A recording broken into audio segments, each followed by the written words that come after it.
Bienvenue dans ce podcast de Arsenal French Club AFC. Dans cette nouvelle formule, la capsule. Donc, avec la capsule, on va parler de certains sujets sur un court moment. Soit je le ferai seul, ou soit je le ferai, j'espère, avec des invités. Donc, n'hésitez pas aussi à vous proposer ou à proposer des sujets en commentaire sur Facebook ou sur Twitter. N'hésitez pas à nous suivre, ou même sur Instagram et TikTok. Aujourd'hui, je suis accompagné de Richard. Comment vas-tu? Écoute, ça va bien et toi?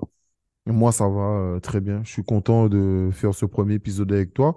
Aujourd'hui, on va parler du cas Sambi Lokonga. Donc, pour rappeler les faits, pour ceux qui n'ont pas vu, donc, Arsenal a joué contre Manchester City et Partey est sorti à la mi-temps parce qu'il avait une gêne aux côtes. Et donc, Sambi a joué. Donc, Sambi a été neutre. Voilà, je dirais ça. Il a été neutre. Et à la fin du match, je pense qu'il était soit excédé, etc. Il est parti directement dans les vestiaires et n'a pas salué les fans. Qu'est-ce que tu penses de ce comportement et de la situation de Sambi au club? Bah, déjà, le fait qu'il rentre en milieu de jeu et que sa prestation n'a vraiment pas été des plus bonnes, on va dire. Voilà. Le fait de pas saluer les supporters qui sont venus, de partir directement se changer, je trouve que ça se fait pas. C'est un peu un manque de respect envers nous. C'est un manque de respect envers les gens qui se sont déplacés.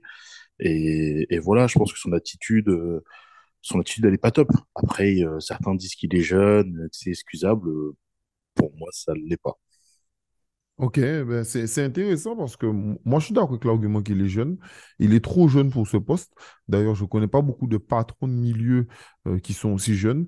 Sur d'autres postes, oui, mais sur le côté milieu, euh, on a vu beaucoup de personnes prendre du temps pour exploser. Je prends l'un des meilleurs exemples à Arsenal, c'est Coquelin. Avant sa super saison avec Cazorla, il a énormément été prêté, il a pris du temps et je crois qu'il avait éclaté quand il avait peut-être entre 24 et 26 ans. Donc, est-ce qu'il ne lui faut pas simplement plus de prêts pour lui faire comprendre ça, pour lui faire comprendre qu'il faut encore beaucoup plus travailler? Parce que ce problème de comportement, on avait déjà remarqué ça dans All or Nothing qui était passé sur Amazon Prime. Oui.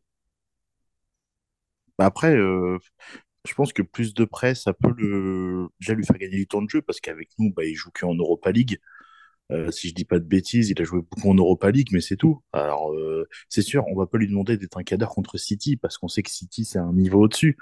Mais je pense que oui, le faire prêter ou là, je pense de toute façon, il va y avoir une discussion avec le club. Mais le faire prêter, ça peut être une solution. Et moi, je vais être honnête, je pensais que au retour de Coupe du Monde, vu qu'il n'a pas été avec la Belgique, je m'attendais à ce qu'il travaille beaucoup et qu'il soit prêt en fait pour justement être dans la rotation avec Xhaka et Partey.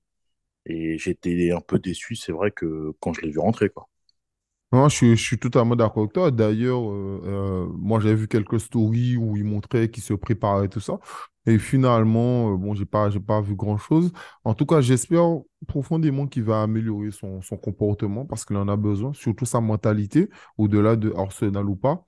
Après, tout est excusable de toute manière. S'ils ont pardonné Chaka, ils peuvent bien pardonner le Conga. Mais je pense que C'est vrai. Arteta aura une vraie conversation avec lui. Au-delà de ça, même moi, j'ai appris à réduire mes attentes sur le Conga parce qu'il y a un truc que j'ai compris, c'est que remplacer Partey, c'est compliqué. C'est-à-dire que Partey, actuellement, il joue à un niveau du top 5 des meilleurs milieux européens. Donc, quand tu arrives après lui, tu ne peux que paraître neutre. Tu vois, tu ne peux que paraître neutre. Mais je ne pense pas que c'est ce que les supporters lui reprochent, c'est surtout son attitude. Oui, L'attitude oui, où il son baisse la comportement. tête, c'est ça, où il ne va pas chercher, où il ne donne pas assez d'envie. Et je suis assez d'accord. Donc, voilà, il faut réellement qu'il se remette en question, qu'il se pose les bonnes questions. Et de toute manière, il ne sera pas prêté actuellement. J'ai vu des gens dire, oui, pourquoi pas le vendre ou le prêter à Monaco. Les gars, si Partey ou Chaka se blesse, il n'y a plus personne. Enfin, il y a Zinchenko, mais il n'y a plus personne. Donc, Arsenal est obligé de le garder tant qu'il n'y a pas de solution de repli. D'ailleurs, il y a, Arsenal va faire une autre offre de 70 millions de livres apparemment pour Caicedo et est toujours intéressé par Declan Rice. Ils veulent les deux. Donc, ça montre bien qu'Arsenal veut chercher d'autres solutions. Donc voilà. Est-ce que tu as quelque chose à rajouter, Richard? C'est bon? Bah, moi, je devrais rajouter aussi que c'est quand même intéressant d'avoir un jeune de son âge à former à son poste parce qu'ils sont rares. Et pour moi, avoir un jeune qui perdure chez nous, il sera formé comme nous on veut et ça peut être intéressant. Mais après, quand on voit les cibles du mercato d'Arsenal, je pense qu'il peut quand même avoir un peu peur.